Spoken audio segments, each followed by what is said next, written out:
Hi YouTube, it's Alan Sagano. I'm the president of ADS Consulting Group, and today's topic is about checking if you have the Wave browser on your computer. So the UI, the user interface, is very similar to Chrome, but it can make your computer vulnerable to attacks. So if you are running it, please remove it now.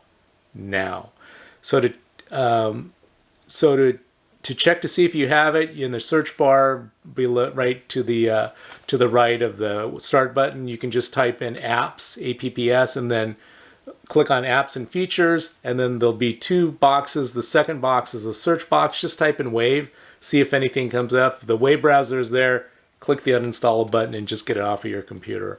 I'll put a link here also to a Cyber News article that pretty much says if you have Wave browser, you need to remove it now, because it has a lot of, that's the other thing, is that if you know, so like an abnormally high number of pop-ups, or redirected, like browser, like feels like a browser hijack, like you're working on something and then hey, takes you to some other place that you weren't expecting, that could be another symptom of it. But if it, and you might wonder how you got it on there. Sometimes it tricks you getting it on there. Sometimes it'll be installed with a bunch of other apps, you know, the bloatware that you get on a new computer. But if you I would check for it now, and if you are using the Wave browser on your computer, please remove it as soon as you can, as soon as possible. So that's our tip of the week. If you like this content, please boink, hit the subscribe button, boink, hit the like button. It does help out the channel.